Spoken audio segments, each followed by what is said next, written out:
Welcome to Unstoppable. I'm Ethan Jaw. And coming up on today's show, we've got a loaded lineup from around the sports world. In the NBA, we're breaking down the All-Star madness, from the starters to the snubs, and everything that you need to know from the still sizzling trade deadline. Over in the NHL, the league is taking a break for the Winter Olympics as we talk through what the showdown between the U.S., Canada, and the rest of the world could really look like. In the NFL, it's all about the Super Bowl as we discuss the Seahawks versus Patriots matchup, including their history and what it means for this year's big game. Plus, you will not want to miss our exclusive interview with the head coach of the men's and women's cross-country and track teams, and our presence at the women's basketball game, including full access from the courtside to the press conference. All that and more right now on Unstoppable.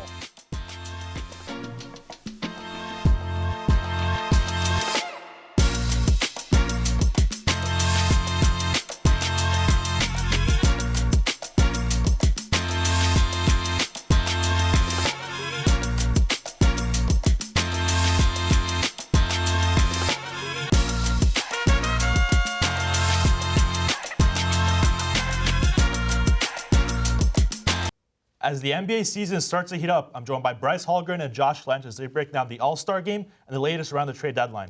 So, fellas, any quick thoughts on the NBA season so far? We're kind of getting the nick of things. Well, I mean, we have a few thoughts, especially about the All-Star game and the playoff picture after the trade deadline. But instead of just talking about it, we can show you over there. Yeah, sure. Go for it.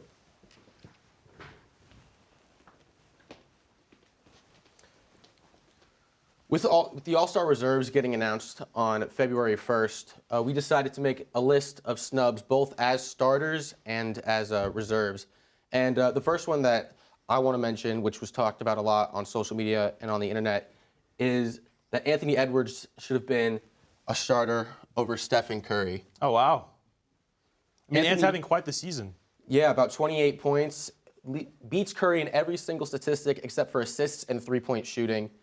At this point, especially with the two other point guards on the board, with Shea and Luka, there's no real reason why Steph should have been named a starter over Ant. The Timberwolves have been much better than the Warriors. I know Steph and Golden State has had injury problems, but at the end of the day, it really doesn't matter. Anthony Edwards has been objectively better. Yeah, I mean, you think about how All-Star voting works. It's a lot of precedent. So Curry's been in the league for 15 plus years, and the fact that all the coaches, they all have high respect for him. So that's kind of has to do a little bit with All-Star voting. That and the fan vote. Yeah, I mean, Steph Curry is one of the most popular players in the game. He might be the most. Yeah. How about you, Josh? Let's move on to the East. So for the East, for the All-Star reserve who should be an All-Star starter, we have Jalen Duren in for Jalen Brunson. Wow, that's a hot take, I think. It's a terrible take. It's a terrible take. There's no reason. So you have two Pistons I would say in the it's starting a five. lot colder of a take than you think. First, Jalen Duren is on a team that's leveled up, and he's the second best player. And he's leveled up too. He's a monster on the glass. It takes entire team efforts to keep him off the glass. He's averaging nearly 20 points per game. He's a great defender, great rim protector. He's not a liability on defense like Brunson is. And the Pistons are looking really good right now. I mean, Bryce, your Knicks, you're talking about the Jalen Brunson. Thoughts to counter? I can't let this happen. This is ridiculous. This is rage bait. He put this in on purpose just to make me upset. There's no world in which Jalen Duren should be a starter over any of these guys. Brunson is averaging nearly 10 points more than Duren. He's a better three-point shooter. He gets the assists.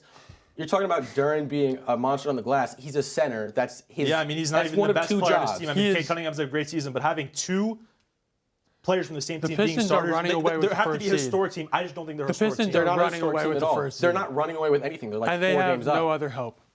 You watch the Pistons. They don't have much else. I watch the Pistons. They have help. Cade. Well, let's move on. So I think a big topic relating to All-Star game is snubs. So look at the East. What are your main snubs? Michael Porter Jr. should be an All-Star this year.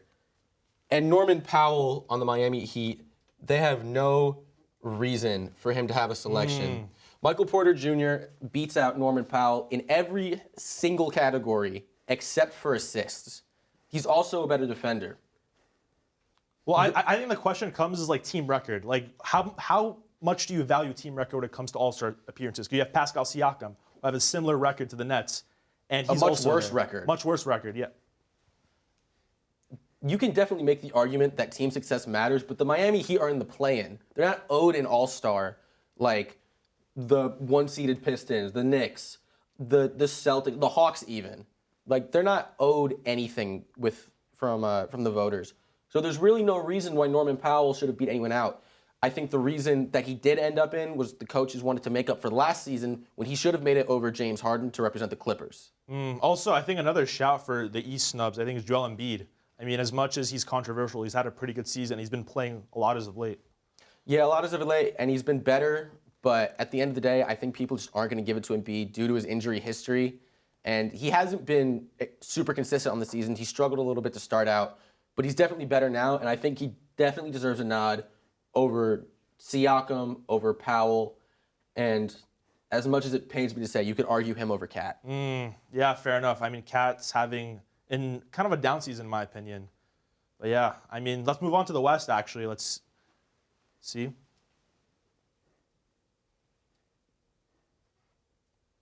We can just talk about it while we get the graphic up. So, like, regarding the West, who do you guys have as a snub? So here in the West, I actually have two snubs. First, we have Lauri Markkanen, who I'm going to say should be in over Chet Holmgren. Now, there's a lot to be said for Chet. You don't think the Thunder have done enough to earn 2 All-Stars? This is not a knock against Chet, and it's true. The Thunder are definitely a top team in the league, and some would say that they definitely do deserve 2 All-Stars.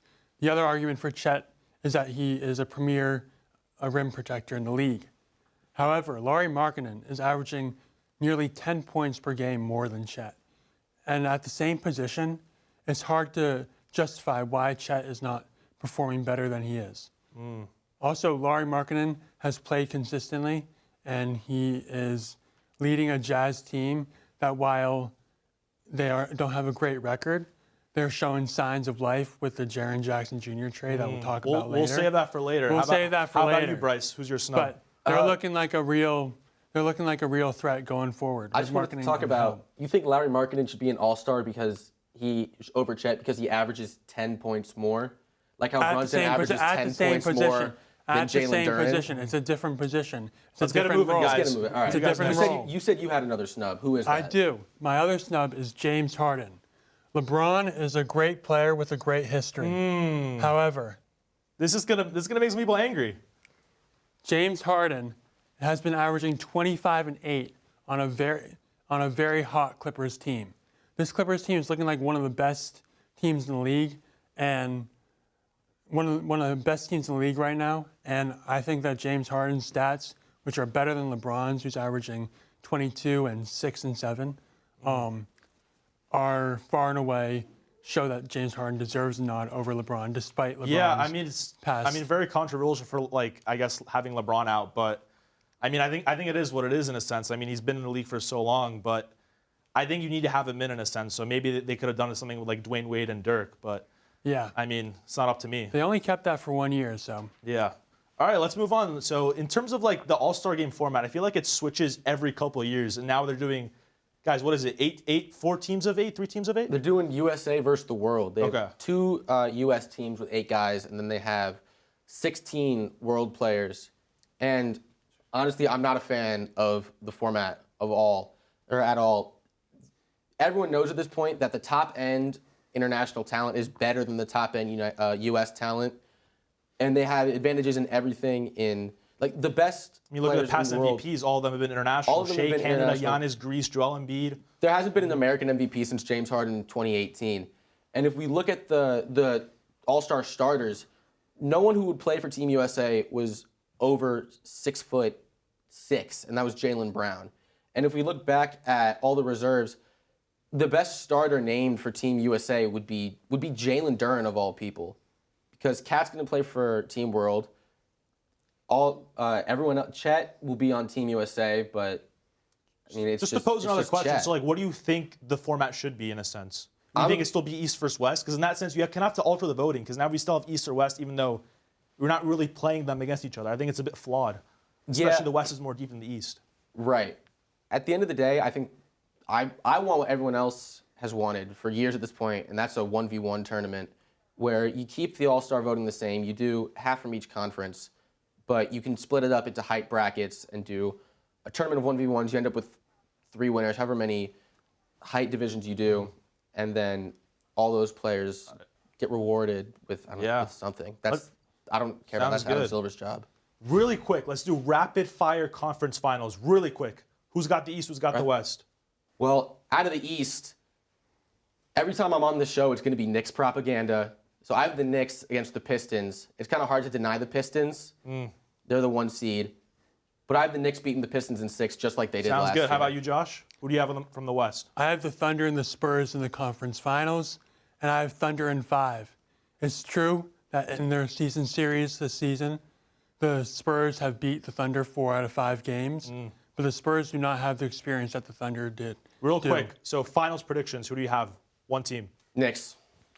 Thunder. I have the Celtics. Wrong. Well, that's going to do it for our NBA Breakdown.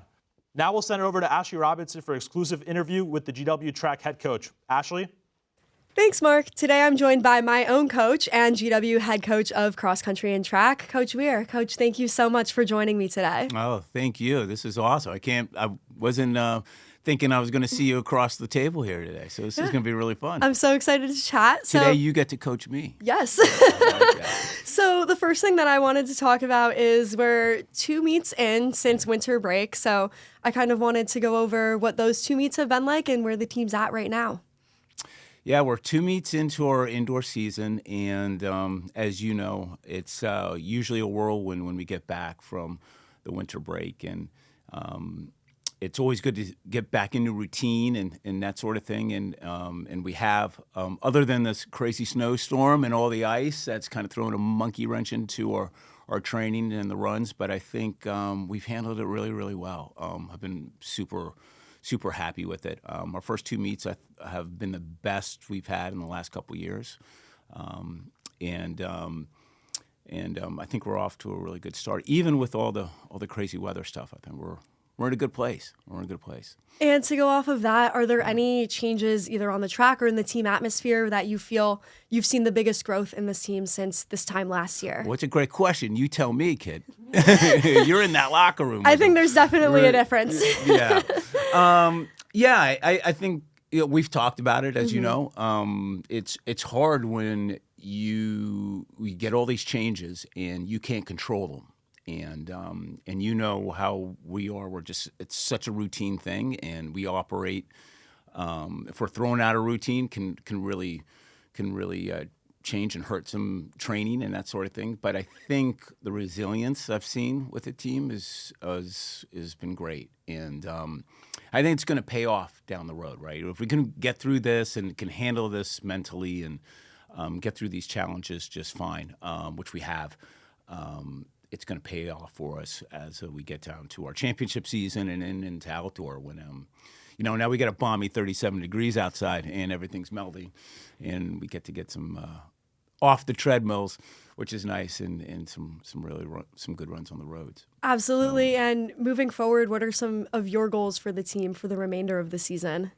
My goals. Well, I think it's just getting everyone back into a place where we want to do in terms of our training. Since our training's been a little bit different now, and we kind of, Coach Sam and myself will go over and sit down and we'll kind of plan out a lot of our training. But then, as you know, a lot of that changes right at the last second too, just based on how we do stuff.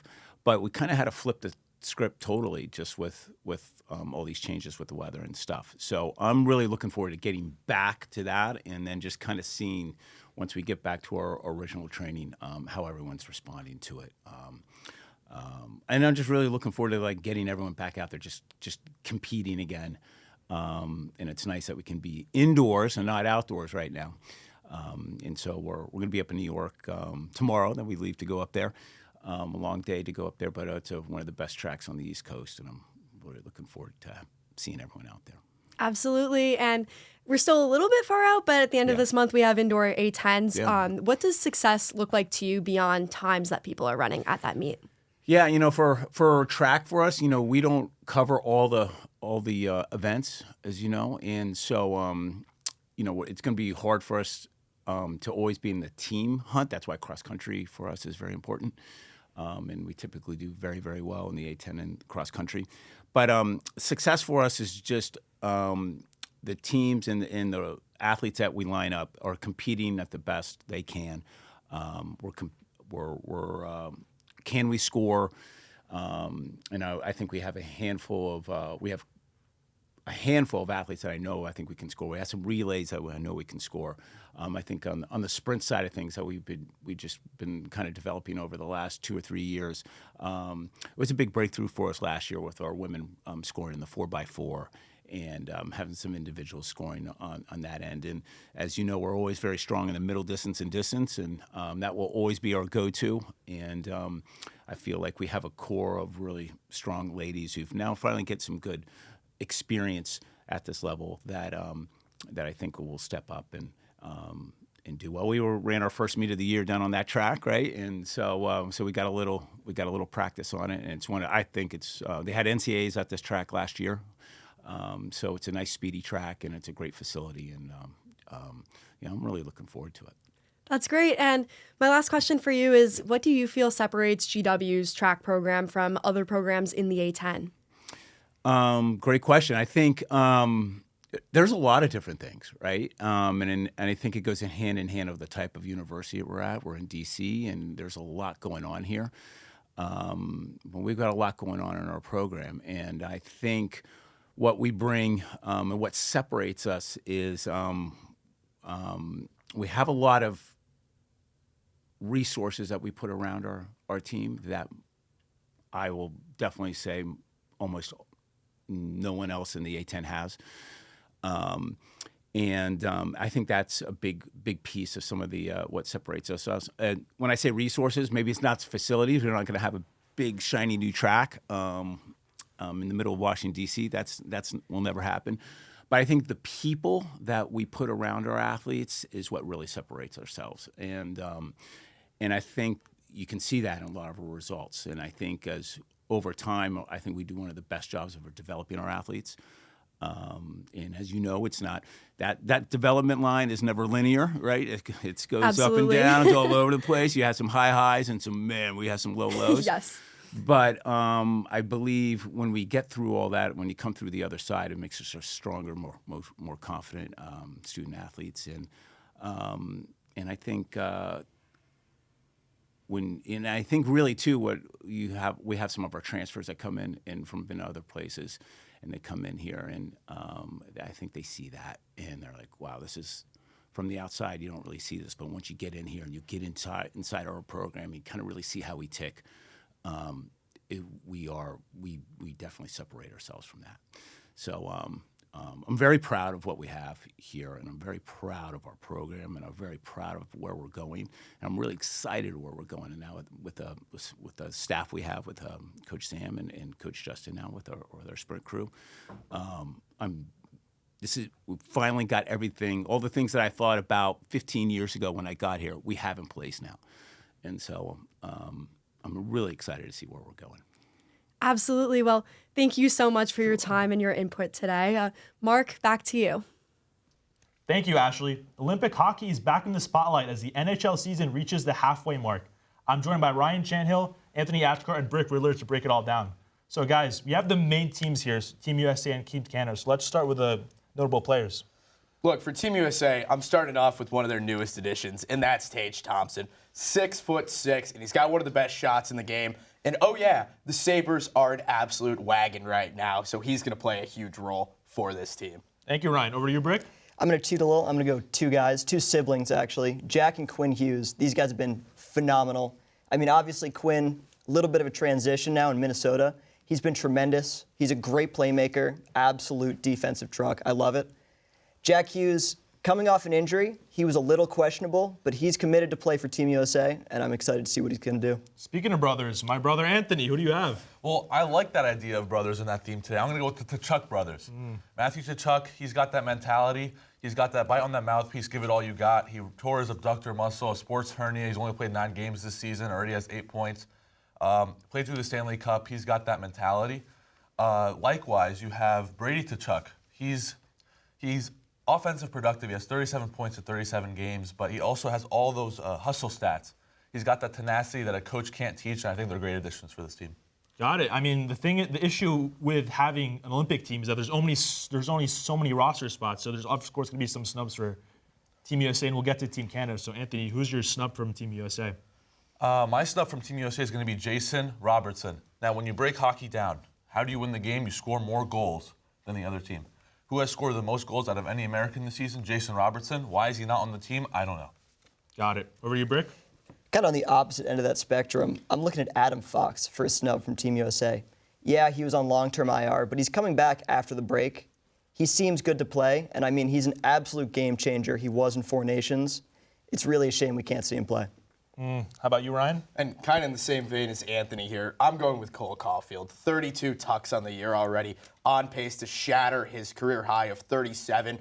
And who's more electric in the National Hockey League than Cole Caulfield at only 5'8"? This guy can put the puck in the net, and it's a shame we won't get to watch him play. Heart over height always. Yes, sir. And let's move on to Team Canada. So I think the main rival, it's always USA versus Canada. I think they're the two front runners in the Olympics to win gold. So over to you, Brick. Who's your notable player to look out for Team Canada? Personally, you got to look at Tom Wilson. We all know why he's there. We all saw Four Nations. We saw the fights. They're bringing a little extra muscle. I mean, he's not known for scoring goals. He is a tremendous two-way player. He's a playmaker. But most importantly, he can throw them. Anthony, over to you. Now, this man is not the notable player on Canada. He's not the best player on Canada. He's the best player in the world, right? Connor McDavid, the man you are.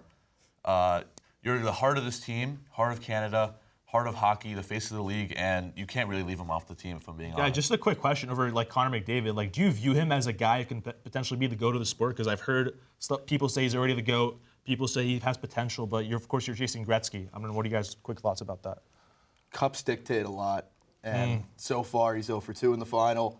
When he gets one, we can start having that conversation if he's better than Gretzky or not. Fair enough. I mean, called the great one since age 11. That's it's hard to beat that. But moving over to you, Ryan, who do you have notable play for Canada? Well, a guy who's haunted my nightmares as a Boston Bruins fan since 2019, and that's their goaltender, Jordan Binnington.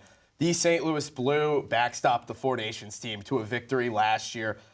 The guy is what he is. He should be playing down in, I don't know, Brandon, Manitoba for the Brandon Wheat Kings or something. But the guy just wins big games. He did it last year. He did it in 2019. He's done it in the playoffs before. He's the difference maker for this Team Canada. And if he struggles any bit at all, it's not like last year where they had some shaky backup goaltending. This team has Logan Thompson and Darcy Kemper to be their goalies and replace Jordan Binnington. Thank you, Ryan. And now we're going to go over to some snubs. Anthony, who's your snub from Team Canada? I'm going to go with Mark Scheifele. Mark Scheifele, he said it best himself. I don't know what else I could have done, and that's a quote. 68 points this season, on pace for 100 points. I don't know how he gets left off the team.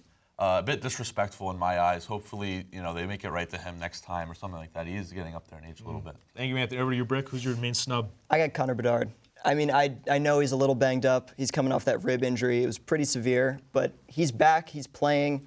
And if you're going to give Celebrini a bid, I don't see how you leave Connor Bedard out. Got it. Ryan, who's your snub? I'm going with Wyatt Johnson. At under 25 years old, he's over a point per game. He's got the league lead in power play tucks. That's a guy who can be at the net front of your power play, win you some draws, and kill penalties. And it's a shame we're not going to be able to see him play this year for Team Canada. Guys, of course, the USA and Canada are not the only two teams in this tournament. Are there any other teams you're looking out for? Of course, the USA and Canada, they can be banged up. Hockey is a game of injuries, so any other teams to look out for? So are you there? Obviously, the Swedes and the Finns are always going to be good, but I really don't think there's any team that stands up Any to the thoughts, US or Brick Canada. and Anthony? I mean, if you're looking for a third team, maybe a dark horse, I would go Sweden, but I really don't see anybody just comparing. They're the two best teams in the world right now, and for good reason. Rasmus Dahlin is a player to watch out for on Sweden, though. Anthony, any thoughts or concur? If I had to put my money on it, I'd probably go with USA and Canada in the final, but never count out a team that's playing in front of his fans, man. Italy, dark horse. Okay, well, interesting. I'm personally going to go to Sweden because, I'm going there this summer, but I think they're going to shock the world. You'll see. They're going to shock the world. USA, Canada, we're not going to win gold. Wow. Yeah. That's bold. Wow. That's going to do it for our NHL discussion. Now let's send it over to Jonah DiGiacomo to look ahead at the Winter Olympics. Thanks, Mark. Welcome back to the GW Kogan Plaza, where students have been holed up in their dorms all week due to the snow. But we've got sports on tap. It's the Winter Olympics coming to you next week. We've got some exciting questions to ask students about the Winter Olympics. The Winter, where is that nowadays? Do you like the Winter Olympics? Honestly, not really. I probably won't know. Location of the last host city in 2022 of the Winter Olympics? Was it North Korea? No. Was that no? All right, I'm Jonah with Unstoppable. Today here we have Maggie. Maggie, thank you so much for joining us. We have Lizzie. And Salma. Salma, Maggie, and Lizzie. Okay, are you guys going to be tuning into the Winter Olympics this February? Of course. And what is your favorite sport you're looking forward to watching? Skiing. Ski jumping. Ski jumping, fantastic. Are there any athletes that stick out to you as American athletes or world athletes that are your favorite? Lizzie knows. Michaela Schifrin. To answer a few trivia questions about the Winter Olympics? Yeah, I would. I don't know, but yeah, sure. Yeah. Great. Yeah. All right, I'm Jonah DeGiacomo with Unstoppable, and today we're here with CJ. CJ, thank you so much for joining us. Are you going to be watching the Winter Olympics this February? Yeah, I will because of the Jamaican bobsled team. Jamaican bobsled team, one of the best events and teams in the history of Winter Olympics. Is this the sport you're most looking forward to? Yeah, absolutely. I've loved watching the Winter Olympics. I got inspired by it with cool runnings. So I've always loved, I guess, watching everybody just glide through. It's so cool. So where is the Winter Olympics being hosted this year? You got this, Maggie. I don't know. Lizzie. Milan. It is being hosted in Milan. Congratulations. Matthew, what does it mean to you to see Olympic athletes performing on the world stage for USA? You know, to me, it means it's like a source of pride. Watching Americans who worked so hard get onto a world stage and be internationally recognized. And also, you know, it's a cool bragging right thing. I'm pretty sure this might not be true now. America has the most gold medals in the Winter Olympics. And that kind of thing, that really makes me proud to be an American and proud to see where Americans have come from. What does it mean to you to see American athletes on the Olympic stage? Oh, it's actually incredible. This is such like a amazing representation of our country, and it's really incredible to see them be so awesome, and I wish I could do that. Thank you so much for tuning in. There's a lot of interest here for the Winter Olympics. We've got Jamaican bobsledding, we've got curling, we've got ice hockey on deck. I'm excited. You should be excited. It all starts February 8th on Peacock, on NBC. Tune in. Back to you, Mark. Thank you, Jonah. The biggest game of the NFL season is here. Henry O'Boyle, Matt Schultz, and Alder Detmer join me to break down the Super Bowl from every angle. So, fellas, the day is here. I mean, we're up there, a couple days. Quick thoughts on the NFL playoffs so far? It's been really exciting. Yeah, I think it's going to be really fun. It's been such a great playoff season we've had so far, and this Super Bowl is going to be none other, and it's going to continue with that trend. I think it's all about explosive plays in the big game today. Both Seattle and the New England Patriots have been all about big plays, right? We saw it in that Denver Broncos game against the Patriots. It was just that one big play kind of turn the momentum in the game with all that winter snow and everything going on. So I think it's all about big plays in this big game today. Matt, quick thoughts? Yeah, I was about to say, this playoff has been a bunch of close games. It's been a bunch of phenomenal matchups, and really, I'm just excited to see how these offenses are going to face up against each other. Obviously, we got Seattle kind of more of a home field advantage. That's going to be something to look out. All the 12s coming down from Seattle to Levi's, and we're going to see how that plays out. But I think we're going to hear almost earthquake levels from the Seahawks fans now. Henry, any quick thoughts on the Super Bowl? Yeah, we got the two quarterbacks, Drake May and Sam Darnold, both coming from almost nowhere. Sam Darnold signed for 3 years with the Seahawks after a tough playoff game against the Vikings, or against the Rams with the Vikings. And Drake May was drafted just a year ago, and now he's here in the Super Bowl in the big game. We're going to see which quarterback can make plays and which one will suffer. Yeah, I mean, speaking of quarterbacks, you have Drake May, who people call him the schedule, but he's had an awesome season. And Sam Darnold, who's coming to nowhere. The Vikings gave up on him, and now he's with the Seahawks, and he's both quarterbacks have 14 wins this season. So who do you guys think is going to play better in the Super Bowl, Alden? Oh, I think Sam Darnold. But first, I just want to express happiness that we don't have a Patrick Mahomes kind of similar situation going on this year. You know, that it's been fun. It's been a fun past few years. Jalen Hurts. They're good quarterbacks, yes, but I'm just really happy that's something new. Fresh blood's always good for the NFL. Exactly. It's good for parity. Exactly. So the Patriots dynasty, we're back, baby. We're going for another one. Okay, buddy. Pack it up with the dynasty thing. But in all seriousness, when we get to the quarterbacks, I've been a Sammy D fan since he was at USC. I grew up a USC fan. Saw him in the Rose Bowl in 2017 against Penn State. Phenomenal game, super high scoring. And this dude's got potential. He's been bounced around, he's been thrown, but he's getting back up every single time. And look, here's the thing. Mr. The Schedule, lost MVP. Yeah, he's got talent. Yeah, he's got skill. I think he's the Patriots' new franchise QB. But is he going to outplay Darnold in the Super Bowl? I don't think so. Henry, how about you? Yeah, I mean, Drake May, that MVP vote was the closest MVP vote since 2003. Drake May almost won. And we've seen he had a fantastic regular season, but the playoffs have been a different story. His stats have gone down as he's played elite defenses in Denver and also other, of course, the Texans and the Chargers. So we're going to see, can he do it again against the Seahawks? Thank you, guys. Now we're going to go over a little quick game of this or that. We're going to do some rapid fire stuff. The first one we have is more touchdowns scored in the Super Bowl or Bad Bunny songs. Of course, Bad Bunny, he's doing the halftime show, and we'll see. So, Alden, how about you? I'm going to go with more touchdowns scored on this one. I just think it's going to be, like I said, all about the explosive plays, high-scoring offenses on both these squads. I don't think the defenses are going to really show up. And also, Super Bowl, they want excitement. The NFL wants big plays to happen. So I think more touchdowns scored, even though Bad Bunny will probably do a good job. I mean, for me, I'm also going touchdown scores for a different reason. I was studying Bad Bunny. I was looking at Spotify, and I saw a lot of his songs were over 5 minutes, so it's going to be quite a show. So I think there will be some touchdown scores. Maybe let's go maybe 5 or 6. So I think Bad Bunny will kind of steal the show with his songs, kind of stretch it out a little bit. Now, here's my thoughts, right? We have a very high scoring game. We're going to have a lot of touchdowns. End of the day, I'm going to pick touchdowns first. But we also got to consider, you have Green Day performing too. It's not just Bad Bunny and the halftime show. They have to allot some time over that way, right? Especially when we're coming in San Francisco. A lot of progressive movement there, and you have Green Day. Like, they are the quintessential punk band from the early 2000s. American Idiot, Dookie. Give me all these songs that are anti-establishment. I think they're going to run a longer set, and Bad Bunny's not going to have as much time. Henry? Yeah, I guess I'm lone wolfing Bad Bunny on this one. I think you guys are overthinking it. I think we're going to see a very energetic halftime show. Bad Bunny, I think he's obligated to play the entire album of DTMF. Okay, all those songs are so popular. And I think he's going to do great. I think we're going to be going song to song, 45 seconds to a minute, and it's just going to be like that. We're going to have 10, 12 songs, and that's more touchdowns. That's more than the amount of touchdowns that will be scored.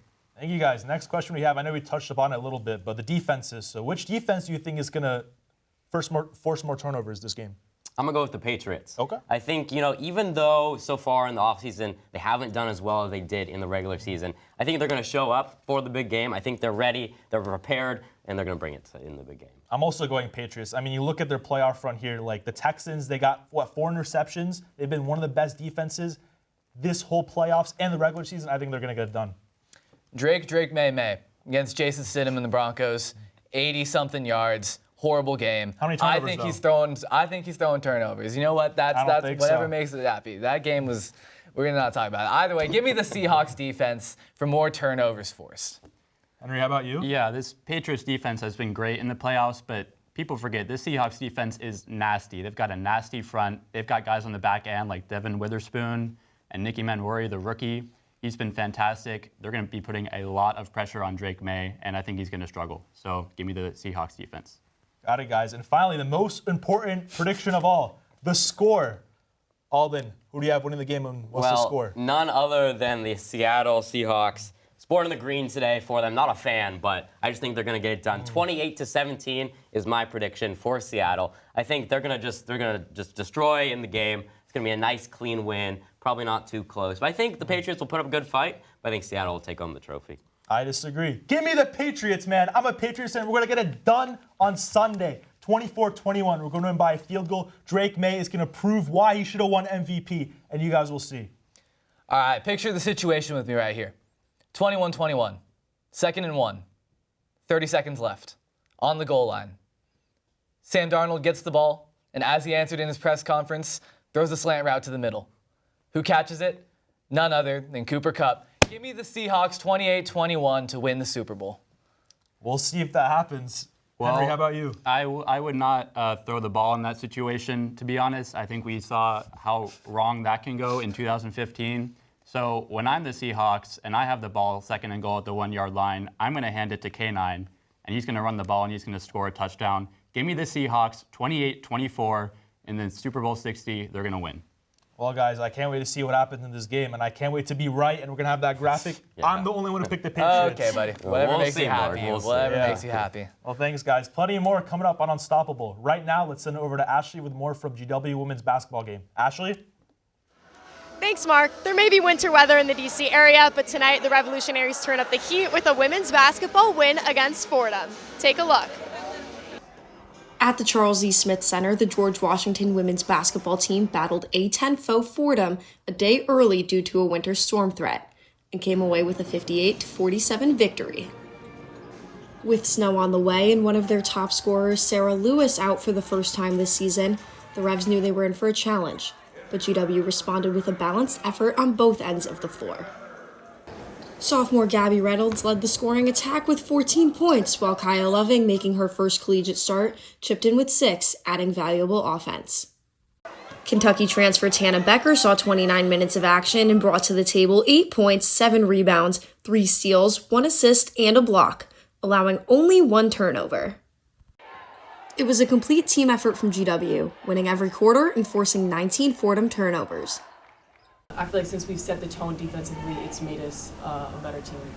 This win puts the Revs at 11-11 on the season and 3-6 in A10 play. The Revs look to keep the positive momentum going in their next A10 matchup against St. Louis. Back to you in the studio. Thanks, Ashley. Now over to Taryn for the rundown. Thanks, Mark. It might be chilly outside, but winter sports are heating up here at GW. Men's basketball has been one to watch as they are officially in conference play after an impressive non-conference showing. On Saturday, number 8 GW faced number 10 Fordham in an exciting matchup. Coming off a loss to St. Louis University and playing without leading man Rafael Castro, GW had a tough battle to fight. But the team ultimately fell to Fordham 79-65. Gymnastics has officially kicked off their highly anticipated 2026 season. The 2025 Eagle Conference champions now sit at a 4-6 record after a dual meet against Long Island University on Saturday. GW put up strong individual numbers, but ultimately finished short to LIU with a final score of 192.375 to 191. Swim and dive finished their regular season in a dual meet on Saturday against Penn State. The Nittany Lions earned wins in both competitions, defeating the Revs 176-122 in the men's meet and 180-97 in the women's division. The Revs' next stop will be the A10 Championships beginning on February 18th in Hampton, Virginia, where they will compete for their 6th straight conference title. The indoor track season continues as the Lady Revs traveled to Fairfax, Virginia last weekend for the Patriot Games. The team delivered a strong performance, claiming 3 event titles. Junior Cameron Holness highlighted the weekend and set a new program record in the 60-meter hurdles. Looking ahead, the team is entering championship month as they gear up to compete in the Fast Track Invitational in Ocean Breeze, New York. Mark, back to you. That's going to do it for this edition of Unstoppable. Thank you for watching, and be sure to follow us on social media for more content and updates. For everyone here at Unstoppable, I'm Mark Achkar. We'll see you next time.